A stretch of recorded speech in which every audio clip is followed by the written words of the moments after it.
네, 여러분 반갑습니다. 생활체육 지도자 2급 운동생리학 오늘은 챕터 6입니다. 자, 챕터 6는요, 골격근과 운동입니다. 골격근이 어떻게 이루어지고 있는지, 그리고 근육이 수축을 하려면 어떠한 기전에 있어서 수축을 하는지, 그러면 근육의 타입은 무엇이 있는지, 그리고 골격근이 수축하는 방법은 무엇이 있는지. 챕터 6는요, 시험 문제에 가장 많이 나오는 범위 중에 하나입니다. 운동생리학을 공부하는 사람 중에 이 골격근, 운동을 통해서 어떻게 골격근이 수축이 되고 어떠한 기전을 가지고 있고 또는 수축 방법은 무엇인지 이런 것들을 꼭 알아야 되기 때문에 시험 문제 역시도 해마다 빠지지 않고 계속 나오고 있습니다. 집중해서 들으시길 바라겠습니다. 자, 가겠습니다. 첫 번째, 골격근의 종류입니다. 자, 기능에 따른 분류라는 거죠. 골격근은 크게 모두 우리 몸의 근육은 수익근과 불수익근 두 가지로 나뉩니다. 수익근은 말 그대로 내 자신의 의지에 따라서 움직일 수 있는 것. 그렇다면 불수익근은 내 의지와 상관없이 생명을 유지하기 위해서 계속해서 근육이 수축하는 것을 말하죠. 따라서 수익근은 대표적인 게 골격근이 되겠죠. 그렇다면 불수익은 내 의지와 상관없이 생명 유지를 위해 계속 수축하고 있는 것, 바로 심장 근육과 내장 근육으로 나누죠. 그렇다면 근육은 어떻게 생겼냐, 어떤 모형을 가지고 있냐에 따라서 가로무늬근 그리고 민무늬근으로 크게 나뉘게 됩니다. 가로무늬근은 말 그대로 근육이 이렇게 있으면 이렇게 가로로 무늬가 지어 있다라고 해서 가로무늬근이고요. 이게 바로 대표적인 게 골격근과 심장근이 되겠죠. 민무늬근은 스무스 머슬이라고 표현을 하기도 하고요. 이런 머슬이 이렇게 있어도 무늬가 없다라고 해서 민무늬근입니다. 대표적인 게 바로 이 내장근, 즉 평활근이다라고 이야기를 하고 있습니다. 자, 구조에 따른 분류 15, 16, 21년도의 기출 문제입니다. 자, 근섬유, 근섬유 속, 근내막 이렇게 나뉠 수가 있죠. 볼까요, 한번? 근섬유는 골격근을 이루는 근육의 세포 여러 가지의 근원섬유로 이루어져 있다. 근섬유 속, 근섬유의 다발을 근섬유 속이라고 한다. 그러면 근내막, 근육과 함께 묶여 근섬유 속을 이루는 결체 조직이다라고 되어 있습니다. 여러 개의 근섬유는 다시 근주막에 의해서 연결이 된다. 근주막 외측은 근뇌막과 근막이라는 결체 조직으로 둘러싸여 있다. 그렇다면 근막은 무엇인가? 근육을 이루는 외측의 결체 조직, 막으로 되어 있고요. 건으로 이행하여 뼈에 부착되어 있다 해요. 따라서 더 쉽게 설명을 하면 골격근의 구조적 순서는 작은 것부터 들어가면 액틴과 마이오신, 근세사, 근원섬유, 근섬유, 근다발로 되어 있다라는 거죠. 자, 글보다는 그림을 한번 보겠습니다. 이렇게 작은 필라멘트로 되어 있다. 여기에 액틴과 마이오신이 되어 있고 이것들이 근원섬유를, 그렇죠? 그리고 근섬유를 더 크게 돼서 근섬유 다발, 그게 바로 근육이라고 하고요. 이것들을 둘러싸고 있는 이런 막들을 근막이라고 합니다. 그리고 근육과 뼈를 이어주는 이 공간이 바로 텐던 또는 건이라고 불리는 거죠. 그렇죠? 자, 근신경 연접 19년도와 2020년 기출 문제입니다. 자, 여기서부터는 다 동일하다고 보시면 됩니다. 다시 말하면 하나의 과정을 나눠서 설명하고 있다는 거죠. 다시 말해서 운동 단위 이 모터 유닛을 제외하고 앞으로 나올 근수축 기전은 하나의 과정을 나눠 놓은 것이다. 따라서 공부를 할 때 하나의 과정으로 다 외우거나 이해를 하는 게 좋다. 수월하다. 오케이. 운동 단위, 영어로는 모터 유닛이라고 표현합니다. 시험에 굉장히 자주 나옵니다. 하나의 운동신경과 그 신경이 지배하고 있는 근원섬유의 수이에요. 다시. 운동 단위라 하나의 운동신경이 지배하고 있는 근섬유의 수를 이야기한다는 거죠. 운동신경이 연결된 근섬유 수가 많을수록 큰 힘을 내는 데 유리하다예요. 그렇다면 저항성 운동을 통해서 근육의 하이퍼트로피, 즉 근육의 비대가 오게 되면 이 근육들을 컨트롤할 수 있는 컨트롤 타워가 있어야 되죠. 이게 바로 운동 단위다라고 할 수 있어요. 근육이 이렇게 있다고 예를 들면 이 근육에 이렇게 붙어서 수축을 할 수 있게끔 만들어주는 이 역할을 하는 게 바로 이 운동 단위이다. 따라서 근육이 점점 커지면 이 운동 단위는 늘어난다, 늘어나지 않는다? 늘어난다. 이렇게. 그렇죠. 그래야지만 더 큰 힘을 내는 데 유리하기 때문이다. 자극 비율이 낮은 근육은 정교한 움직임에 적합하다라는 거예요. 자극을 낼 수 있는 이 비율 자체가 낮다라는 거죠. 더 세세하게, 섬세하게 움직일 수 있다라고 말할 수 있어요. 쉬운 예로 뭐가 있을까요? 바로 눈, 안구가 있죠. 오케이. 자, 근수축 기전 18, 19 쭉 보시면 해마다 나옵니다. 이만큼 근수축 기전은 굉장히 중요하고 근육이 어떠한 기전으로 수축을 하는지를 나타내는 거예요. 간단하게. 자, 글로 먼저 표현을 할게요. 근원섬유는 수축 단백질을 포함하는 수많은 실과 같은 구조, 얇은 구조로 마이오신이라는 굵은 세사와 액틴이라는 얇은 세사가 있다. 그렇죠? 아까 그림에서 보셨죠? 액틴에는 또 다른 단백질엔 트로포닌과 트로포마이오신이라는 게 있다. 얘는 뭘 하냐면 근수축을 하는 과정에서 근수축 기전에서 근세사 활주소를 나타내기 위해서 근형질 세망에서 방출된 칼슘을 바인딩한다. 그래서 액틴과 마이오신이 만나게끔 한다라는 거죠. 이 트로포닌과 트로포마이오신이 하는 역할이에요. 자, 수축 기전부터 들어갈게요. 안정시 액틴과 마이오신 당연히 결합하지 않겠죠. 그렇죠? 칼슘은 근형질 세망에 많이 저장되어 있대요. 칼슘이 근형질 세망 SR이라고 불리는 근형질 세망에 많이 있대요. 휴식 시에는. 그러면 액틴과 마이오신은 안정시가 아니면 결합을 하게 될 것이고 안정시가 아니라면 칼슘은 근형질 세망에 양이 적겠죠. 그만큼 방출이 되니까. 오케이, 여기까지 따라왔죠. 자, 이제부터 자극이 들어갑니다. 자극을 통해 결합을 한대요. 도대체 어떠한 자극을 주고 어떠한 결합을 할까요? 봐야 되는 거죠. 자, 신경에 자극이 발생이 되면 근신경 연접이래요. 근육과 신경이 만나는 연접 부위래요. 이게 근신경 연접이죠. 여기서 아세틸콜린이 분비가 된대요. 이런 신경과 이렇게 근육이 만나는 근신경 연접, 요 연접 부위죠. 연접 부위에서 전기적 신호가 오면 아세틸콜린이라는 게 이렇게 나온대요. 여기까지 따라왔어요. 그 다음에 근형질 세망의 소포에서 칼슘이 방출된대요. 이 다음 단계에 어떤 근형질 세망이라는 데에서 칼슘이 나온대요. 방출이 된대요. 트로포닌에 칼슘이 부착이 되고 트로포마이오신의 위치를 변화시킨대요. 액틴과 마이오신이 이렇게 있다고 표현했단 말이죠. 트로포닌에 이렇게 있는 트로포닌에 이 칼슘이 이렇게 붙는데요. 그래서 트로포마이오신의 위치를 변경시킨대요.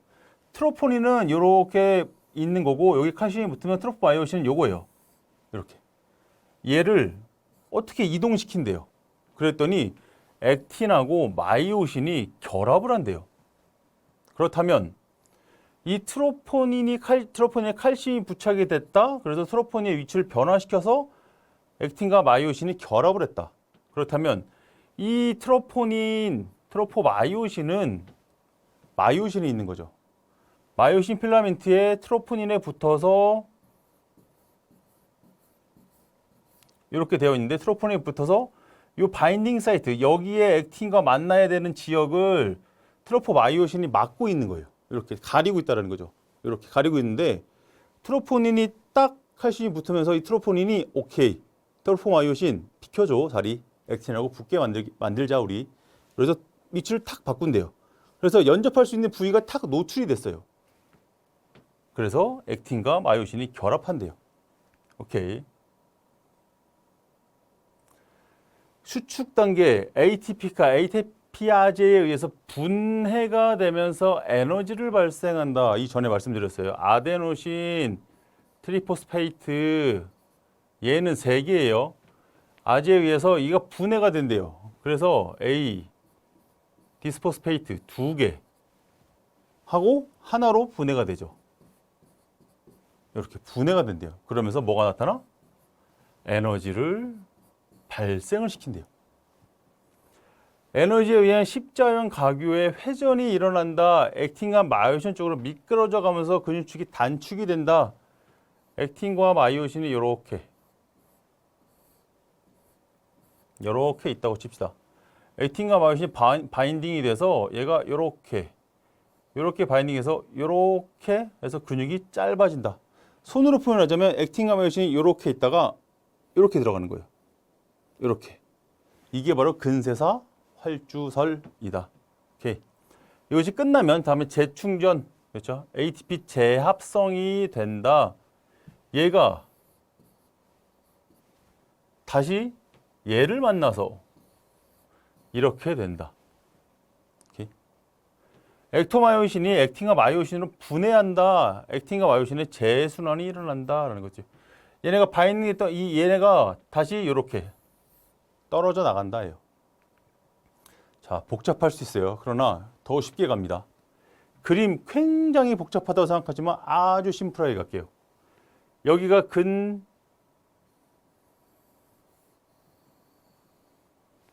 근육하고 신경이 만나는 거예요. 근신경 연접 부위.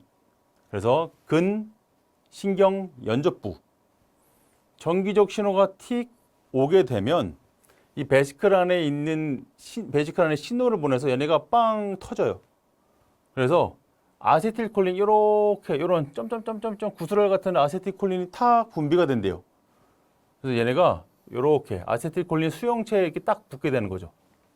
그러면 다음에 T세관을 통해서 이렇게 들어가요. 이렇게 생겼다고 해서 T세관이에요. T세관을 통해서 쏙 들어가게 되면 여기에 근형질 세망이라는 게 이렇게 기다리고 있어요. T세관을 통해서 쏙 들어가면 근형질 세망을 자극을 해서 그래서 CA, 칼슘 얘네들이 탁 방출이 된대요. 그러면 여기 보시면 이게 액틴과 마이오신이에요. 요게 그 다음 단계입니다. 액틴과 마이오신에 이 칼슘이 트로포닌에 붙어서 이 그림을 잘 보시면 이렇게 점점점점 동글동글동글동글 돼 있는데 여기 이렇게 위에 덮고 있어요. 그리고 트로포마이오신이라는 게 이렇게 그 위에 묻어 있다는 거죠. 얘가 여기를 건드려서 이 트로포마이오신의 자리를 싹 옮겨줘요. 열어줘요. 그래서 여기 말하는 액틴과 마이오신이 바인딩을 한다. 붙는다. 그리고 근육이 짧아지면서 액틴과 마이오신이 슬라이딩 띠오리, 근세자 활주설에 의해서 수축이 된다. 이해하시죠? 오케이. 그리고 수축이 끝나면 다시 이완이 된다예요. 끝입니다. 끝. 다시 전기적 자극에 의해서 근신경 연접부에서 베지클, 스냅스 소포체입니다. 베지클들이 동그라미들이 터져가지고 그 안에 있는 방울들이 나오는 거예요. 이게 바로 아세틸콜린이다. 아세틸콜린은 아세틸콜린 수용체에 딱 붙어서 수용체와 아세틸콜린 수용체 아세틸이 딱 만나니까 문을 탁 열리는 거예요. 마치 열쇠와 자물쇠가 만나듯이. 여기 탁 만나면 T세관을 통해서 어디로 간다? 근형질 세망으로 간다. 얘는 SR이라고도 표현합니다. 근형질 세망으로 가서 얘네가 칼슘을 방출한다.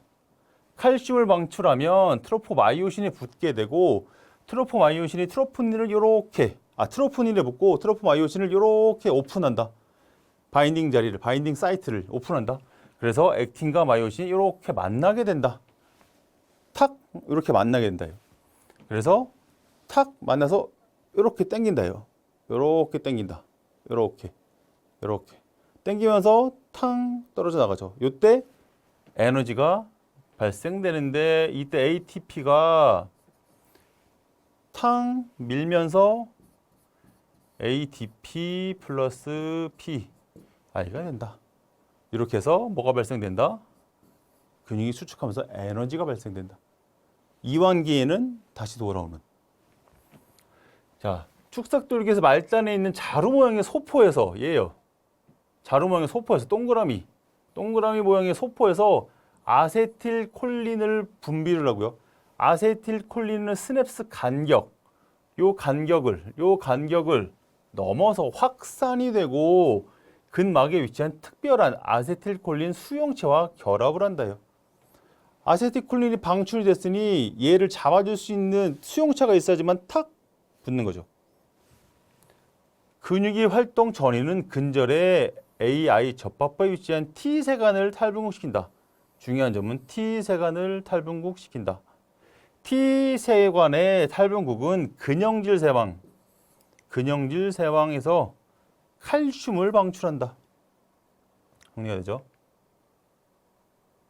그러면 칼슘 이온은 액틴 필라멘트와 트로포마이오신을 결합하게 만든다. 트로포닌에 붙어서 트로포닌의 위치를 이렇게 비켜준다. 그래서 액틴이 만나게끔 만든다. 그래서 트로포닌이 이렇게 있고 액틴이 있으면 이렇게 돼서 이렇게 동그라미처럼 이렇게 있어요. 얘가 평소에는 이렇게 누워 있다가 활성화가 되면 이렇게 탁 올라가서 바인딩, 붙는 역할을 하죠. 그래서 얘가 이렇게 뒤로 탁 당기면 얘가 이렇게 간다. 마찬가지죠. 여기는 이렇게 있어요.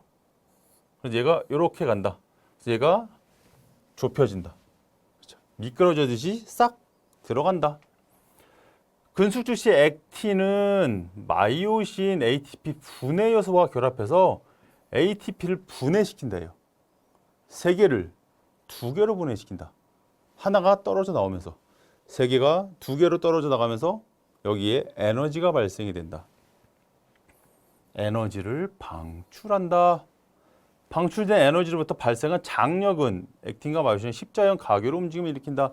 십자형 가교라는 것은 여기 지금 만나는 부위 여기를 얘기하는 거예요.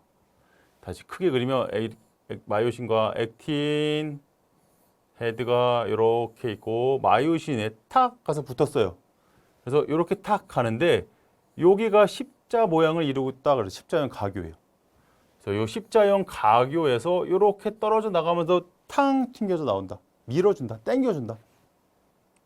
그래서 십자형 가교의 움직임을 나타낸다. ATP는 마이오신의 십자형 가교에 결합해서 액틴과 마이오신 결합이 끊어졌다. 이게 뭐예요? 탕 끊어졌다. 그래서 십자형 가교를 액틴과 분리하게 된다. 마이오신이 액틴이 이렇게 있다가 탁 헤드가 붙어서 안쪽으로 오면서 탕 떨어져 나간다. 요거예요. 땅 붙는 요 시점이 십자형 가교고 땅 떨어져 나가면서 ATP가 ADP 플러스 PI, ADP와 PI로 분해된다는 거예요. 그렇죠? 이로 인해 얇고 굵은 필라멘트 사이에 슬라이딩이 일어난다. 땅 이쪽에서도 땅 그래서 이렇게 슬라이딩이 일어난다. 슬라이딩이 일어나 근육이 수축을 한다예요. 자, 이거는 다시 십자형 가교 활성화는 트로포마이오신의 복합신에 작용해서 억제학주인데 충분히 높은 칼슘 이온을 유지되는 것을 계속된다. 이것이 끝나면 다시 돌아오게 된다. 근육은 자극이 멈추게 되면 칼슘은 ATP 가소분해를 필요로 하는 능동성 수송을 통해서 근형질로 어딜로? 여길로. 이 근형질로 얘로 다시 재흡수된다. 쓰고 남은 칼슘들은 다시 들어간다. 그래서 저장을 한다. 다음에 근수축을 위해서. 칼슘이 제거되면 트로포마이오신 억제작용이 아주 회복이 되고 ATP가 존재할 경우 액틴과 마이오신은 서로 분리된 이완 상태를 유지한다. 그렇죠? 이렇게 분리되어 있다. 이렇게. 그렇죠? 여기 보시면 1, 2, 3, 4, 5, 6, 7, 8, 9 이렇게 되어 있어요. 이렇게 다시 근형질 세망으로 들어간다. 까지예요. 여기까지가 근수축 기전이고요. 머슬 컨트랙션 기전 같은 말이에요. 그렇죠. 전기 자극이 와서 전기 자극이 와서 근육과 신경의 연접부 이게 뉴로 머스큘러 만나는 부위 정션. 그래서 이게 뉴로 머스큘러 정션 여기를 얘기한다. 뉴로 머스큘러 정션에서 근수축이 시작된다. 뉴로 머스큘러 정션에서 신호가 와서 아세틸콜린 베지클들이 말단까지 터져서 T세관을 통해서 들어가고 여기면 SR 근형질 세망이 있고 여기서 칼슘이 방출이 탕 되고 트로포닌에 딱 붙으면서 트로포마이오신을 이렇게 움직인다. 그래서 액틴과 마이오신이 만나게끔 하고 얘가 뒤로 제껴지면서 파워 스트로크가 일어난다. 에너지가 발생된다. 그렇죠? 정리되죠? 그렇다면 이 머슬 파이버는 어떻게 나뉘어져 있냐? 근육이 다 똑같이 생긴 건 아니란 말이죠. 어느 근육은 좀 빨리 반응하는 근육도 있고 어떤 근육은 좀 비교적 천천히 반응하는 근육도 있어요. 그래서 속근섬유와 지근섬유이다 라고 표현을 해요. 속근, 빨리 동원된다예요. 지근, 백근보다 속근보다 더 천천히 동원된다. 구분은 속근, 지근 이렇게 나눠요. 속근은 하얀색 근육이에요. 그래서 백근이라고 표현을 하고요. 지근은 빨간색 근육이에요. 그래서 적근이라고요. 근육이 빨간 이유가 뭐예요? 근육을 이렇게 위에서 봅시다. 이렇게 많이 칸들이 이렇게 뭐 이렇게 나뉘어있죠. 이런 근육들이 막 있는데 얘네가 이게 빨갛대요. 빨가면 뭐가 많은 거예요? 적혈구가 많다. RBC, 레드 블러드 셀. 이 적혈구가 많다라는 건 뭐죠? 그만큼 산소를 많이 포함하고 있다요. 적혈구를 통해서 산소를 많이 포함하고 있으니 유산소 운동에 장시간 운동에 유리하다. 그렇죠. 상대적으로 이 백근은 이 레드블러드셀 적혈구가 수가 적다. 그래서 비교적 이 적근보다는 덜 빨갛게 나타나 있다. 그렇죠. 용어 속근은 백근, 패스트 트위치 파이버라고 해요. 빨리 동원된다. 빨리 트위치된다. 그래서 패스트 트위치예요. 그리고 타입 2X 또는 타입 2A라고도 표현한다. 그러나 속근은 타입 2X 그러니까 좀 더 맞고 이것도 마찬가지예요. 맞지만 이 타입 2A는 어떠한 트레이닝을 하냐에 따라서 얘가 요로 바뀔 수도 있고 요로 바뀔 수도 있어요. 얘는 중간 섬유예요. 중간 섬유. 내가 웨이트 트레이닝을 엄청 많이 하는 사람이다. 나는 단거리 달리기를 엄청 많이 하는 사람이다. 나는 파워리프팅을 엄청 많이 하는 사람이다. 라고 하면 이 타입 2A가 타입 2X로 변환될 가능성이 굉장히 높다. 나는 마라톤을 굉장히 좋아한다.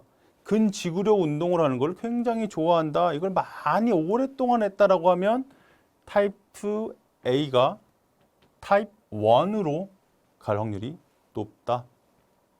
그렇다면 지근은 적근이라고 표현을 했고 슬로우 트위치 파이버예요.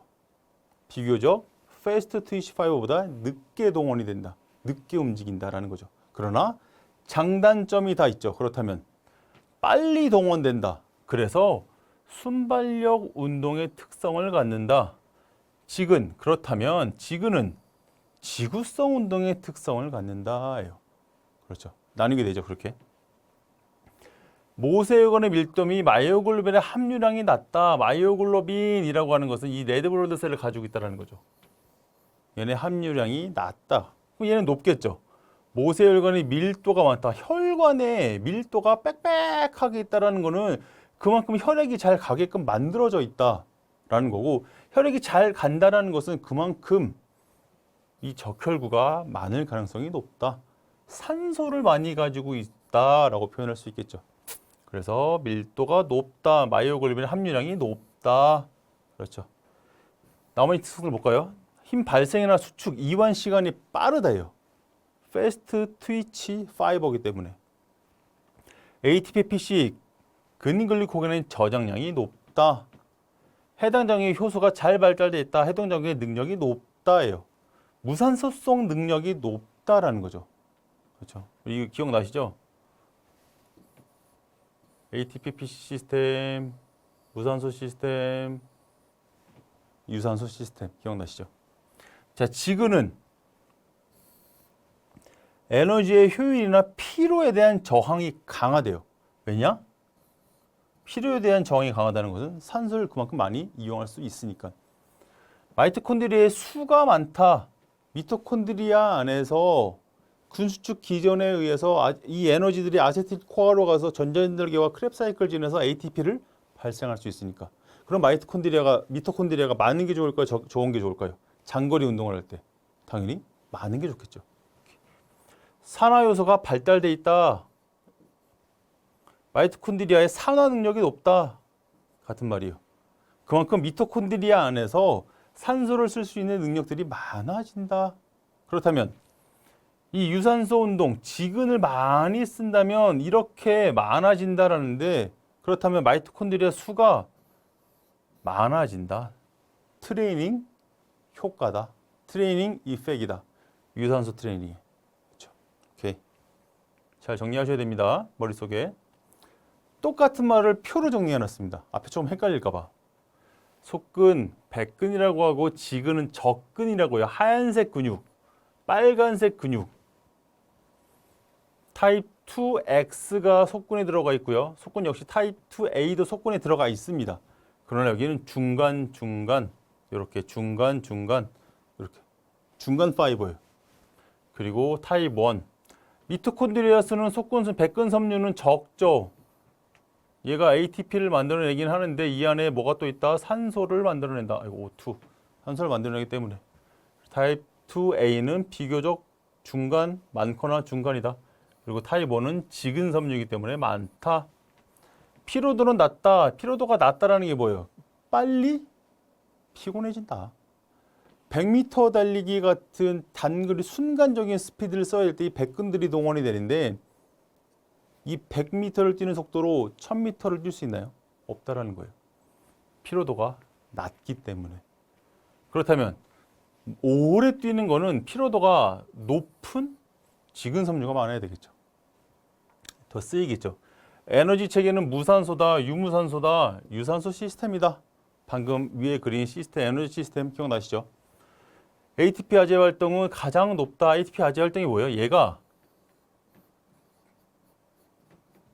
분해를 해요. 분해를 하는 애기 때문에 빨리 ATP가 분해돼서 빨리 동원을 시켜줘야 되는 거예요. 에너지를. 오케이. 높다. 비교적 낮다. 수축 속도, 근육이 빨리 수축하는 거. 파워리프팅 할 때 탕 올릴 때 빨리 수축을 해야 되니까 타입 2X는 빠르다. 동원 속도가, 수축 속도가. 벨로시티의 맥스. 그렇죠. 속력이 최대. 그리고 중간이고 비교적 지근은 낮다. 효율성이 낮다. 오래 못 뛰니까. 금방 피로하니까. 낮다. 효율성은 높다. 장력, 힘을 내는 것은 높다. 순간적인 힘을, 파워를 팍 내는 것은 굉장히 높다. 타입 2X가. 그러나 타입 1은 중간 정도이다. 낮다가 아니에요. 중간 정도예요. 타입 2A도 높다.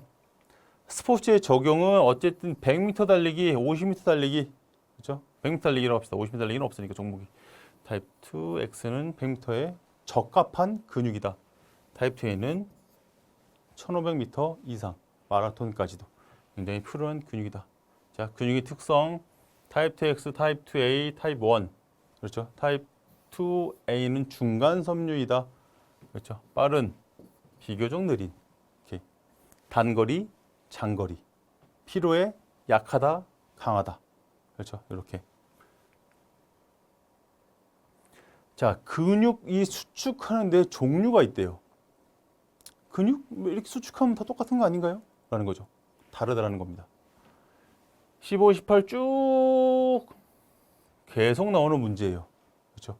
이 장은 시험 문제가 굉장히 많이 나올 수밖에 없어요. 운동을 하는 데 있어서 근육이 수축을 한다? 운동 생리학을 공부하는 사람이 근육이 운동을 통해서 어떻게 수축을 하는지를 우리가 당연히 알아야 되기 때문이에요. 너무나 중요한 챕터이기 때문이죠. 등척성 수축이 있고요. 등장성 수축이 있대요. 뒷정이 하나 더, 등속성 수축이 있어요. 세 개로 나뉩니다. 자, 등척성의 척은 이 꼴이에요. 같다라는 표현이에요. 볼게요. 근섬유의 길이에 변화가 없대요. 선생님, 액틴과 마요신 슬라이딩 된다고 배웠잖아요. 그럼 이건 안 되는 건가요? 라고 표현할 수 있겠죠. 그건 아니에요. 근육의 수축은 계속 바인딩이 되고 있지만 근육의 길이가 변화하고 있지 않다라는 거예요. 가장 쉬운 예. 큰 벽을 제가 밀어요. 밀어요. 몸이 신체가 변화되고 있지는 않지만 저는 힘을 막 쓰고 있어요. 근육이 길이가 변화가 없지만 장력은 발생되고 있어요. 친구가 팔씨름을 했어요. 준비 시작 딱 했는데 서로 힘이 비슷해서 어느 쪽으로도 넘어가지 않고 있어요. 근데 힘을 안 주고 있는 건가요? 주고 있는 거죠. 힘을 주고 있지만 어느 쪽으로도 기울지 않기 때문에 바이셉스가 줄어들지 않는다. 그렇죠? 그게 바로 등척성 수축이다라는 거죠. 또한 철봉에 매달려 있어요. 아무 자세 변화는 없지만 이 매달리려고 악력을 계속 쥐고 있다라는 거죠. 근육의 길이가 변화가 없지만 장력을 발생하고 있다. 등척성 수축이다. 오케이. 그러면 등장성 수축은 무엇인가? 길이가 늘어났다가 줄어났다가 하는 거예요. 자, 바이셉스 컬을 할 때 바이셉스가 줄어들었어요. 그렇죠? 트라이셉스를 올렸는데 익스텐션 했는데 트라이셉스가 늘어나거나 줄어들었어요. 이렇게 근육이 늘어나거나 줄어드는 변화를 하면서 근육이 수축이 된다예요. 근섬유의 길이의 변화와 관절각의 변화를 통한 수축으로 단축성 수축, 짧아지는 쇼트닝, 신장성 수축, 이센트릭, 길어지는 거. 그래서 단축성 수축은 구심성 안으로 들어오기 때문에 장력의 근육이 짧아지면서 발생한다. 신장성, 원심성 수축은 장력이 근육의 길이가 길어지면서 발생을 한다는 거죠. 벤치프레스를 했어요. 누워서 근육을 벤치프레스 올렸어요. 딱 올리면 대흉근이 컨트랙션 되죠. 그런데 내릴 때 천천히 내리는 거예요.